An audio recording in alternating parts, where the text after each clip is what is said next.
Praise the lord. ఈరోజు కొరకు సిద్ధపరచబడినటువంటి దేవుని వాక్యాన్ని మనం చదువుకుందాం.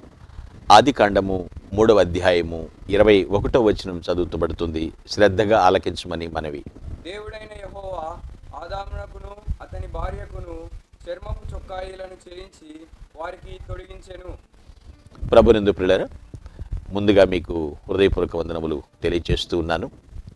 ఇక్కడ దేవుడు ఆదాము అవ్వలను సృష్టించటం, వారిని ఏదెన్ తోటలో ఉంచటం, ఇదంతా మనం చదువుకుంటూ ఉంటున్నాం. మొట్టమొదటి మానవుడిగా ఆడెంలోంచి తీసుకురాబడినటువంటి స్త్రీ ఈవ్, వారిద్దరిని ఈడెన్ గార్డెన్స్లో దేవుడు పెట్టాడు. ఆ ఈడెన్ గార్డెన్లో ఉన్నప్పుడు అక్కడ దేవుడు వారితో ప్రతిరోజు కూడా చక్కని సహవాసం కలిగి ఉన్నాడు. ఇదంతా మన బైబిల్లో చదువుకుంటాం. ఇప్పుడు చూడండి, సార్వభౌమునితో సహవాసం ఉన్నప్పుడు సంతోషం ఉంటుంది కదండి. చాలా సంతోషంగా, ఏ కొదువ లేదు వాళ్ళకి, అంత సంతోషంగా ఉన్నారు. అయితే దేవుడు వారి ముందుంచినటువంటి ఏకైక షరతనాలి, కండిషన్ వారికి ఉంచాడు. ఒక కండిషన్ ఇచ్చాడు. ఏంటి కండిషన్ అంటే, మీరు మంచి చెడ్డల తెలివినిచ్చు వృక్ష ఫలములను తినకూడదు. That is condition. తప్పేముంది దాంట్లో? ఇప్పుడు అంత సామరస్యం, అంత సంతోషం, అంత సహవాసం ఉన్నప్పుడు, సమాధానకరంగా ఉన్నప్పుడు ఒక షరతు పాటించడం పెద్ద విషయం ఏముంది? వినాలి కదా, మాట లోబడాలి కదా. ఆ షరతు పెట్టాడు అంతే. మళ్ళీ వెంటనే అన్నాడు, ఆ ఆజ్ఞ కానీ మీరు పాటించకపోతే చనిపోతారు, జాగ్రత్త, ఆజ్ఞను అతిక్రమించదు. చెప్పినా కూడా ప్రియులారా, సాతానుడు వారిని శోధించడానికి ప్రయత్నించాడు. వారు ఆ శోధనకు లొంగిపోవటం వలన మానవ జాతి అంతటినీ పాపములకు నెట్టేయడం జరుగుతుంది.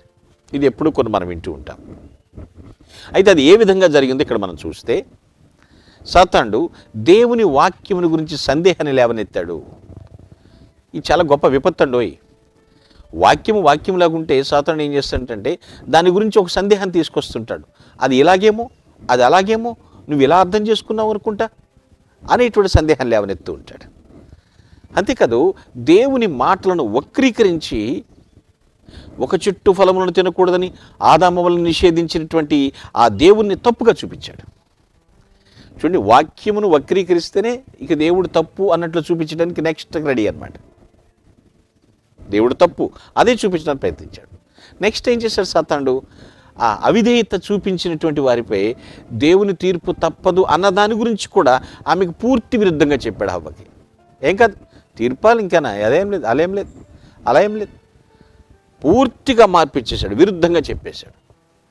హవ్వ 3 శోధనకు లొంగిపోయిందని చెప్పాల్సిందేనండి. 3 శోధనకు లొంగిపోయింది. ఏంటి 3 శోధన? మొదటిది శరీరాశ. ఎందుకంటే ఆహారానికి మంచిది అన్నట్లుగా. తర్వాత రెండోది నేత్రాశ, కన్నులకు అందంగా ఆ పండు. తర్వాత జీవబడంబం, వివేకమిచ్చు. మీరు వివేకంతో రమ్యమైనటువంటి చెట్టు అది తినుదినమని మీరు దేవుడి కన్నా గొప్పవాళ్ళు అయిపోతారు. డంబం. సో ఈ పాపం యొక్క మొదటి ఫలితం ఏంటో తెలుసా అండి? షై అండ్ ఫియర్, సిగ్గొచ్చింది, భయం వచ్చేసింది. వారు పాపమును సూచించేటువంటి తమ దిగంబరత్వమును కప్పుకోవటానికి ఏం చేశారంటే అంజూరపు ఆకులను కప్పుకున్నారు. వీళ్ళ ఉద్దేశం ఏమిటి? రక్తరహితంగా, అంటే రక్తంతో సంబంధం లేకుండా, కేవలము మంచి పనుల ద్వారా తమను రక్షించుకోవటానికి చేస్తున్న ప్రయత్నం కాదు ఇది. ఆయన చెప్పింది చేయలేదు, ఆయన ఏదొద్దన్నాడో అది చేశాడు. పాపం అంటే ఏంటంటే పిల్లరా, చెప్పింది చేయకపోవుట, చెయ్యొద్దు అన్నదాన్ని చేయుట, రెండు సమాన పాపమేనండి. Both are equal sin. ఇప్పుడు వీళ్ళు ఏం చేస్తున్నారంటే ఇక దేంతో సంబంధం మనమే ట్రై చేసుకుందాం, తమను రక్షించుకుంటూ చేస్తున్న ప్రయత్నం ఇది.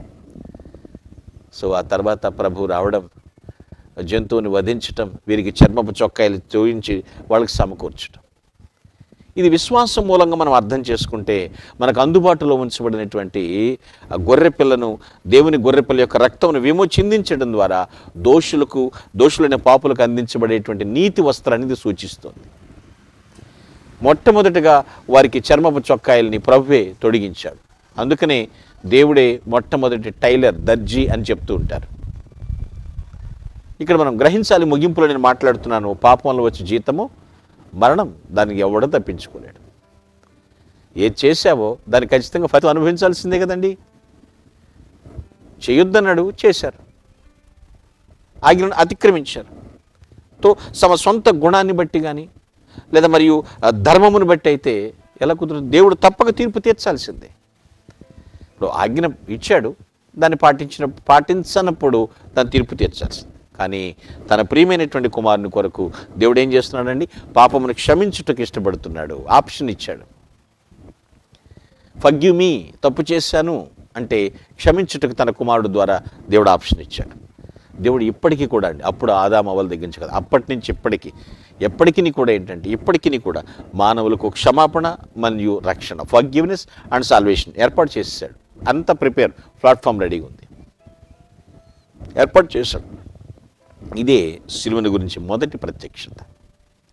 చర్మపు చొక్కాయలు తొలగించటం, వారిని క్షమించటం, వాడికి రక్షణ ప్రసాదించటం ఎంత గొప్ప సంగతి పిల్లలు ఆలోచించండి. ఈ ప్రక్రియను బట్టి మనం ఎంతగా ప్రభుని స్తుతించాలి. చాలామందికి ఏదైనా తోట నుంచి వెళ్ళగొట్టాడనే తెలుస్తుంది తప్ప చర్మపు చొక్కాయలు తొడిగించటం, చేయించటం, దాని కొరకు జంతువును వధించటం, అదే మనకు బదులుగా క్రీస్తు శిలువ రక్తాన్ని చిందించటం. వాస్తవాన్ని తెలుసుకుని మనము వెలుగులో నడుద్దాం. దేవుడిచ్చినటువంటి ఆ రక్షణ వస్త్రమును కాపాడుకుందాం. తీర్పు దినాన్న తల ఎత్తుకుని దేవుని ముందు నిలబడదుముగాక. ఆమేన్. Please all of close your eyes. I will pray for you. ప్రేమ కలిగిన తండ్రి, నీకు వందనములు నాయన. మా సొంత ప్రయత్నాల ద్వారా మేము రక్షణ పొందలేము. దుష్టుడెప్పుడు కూడా వాక్యమును వక్రీకరించి దేవా నిన్ను కూడా తప్పుగా చూపించే ప్రయత్నం చేస్తూ ఉంటాడు. ఏదేమైనప్పటికీ మీరు మాలో ఉంచిన సత్యమును బట్టి వారిని జయిస్తాం ప్రభువా. మాకు కూడా నీతి వస్త్రాలు ఇచ్చారు, రక్షణ వస్త్రాలు ఇచ్చారు, స్తుతి వస్త్రములు ఇచ్చారు ప్రభు. వీటి మేము ఏ మరకలు అంటుకోండా ప్రభువా. పరిశుద్ధంగా రేపు ధవళ సింహాసనం తీర్పు ఎదురు ధైర్యంగా నిలబడే కృప దయచేయమని ప్రభుని క్రీస్తునామని ప్రార్థించి స్తుతిస్తున్నాం పరమ తండ్రి. ఆమేన్. Glory to God. Thank you అనడా.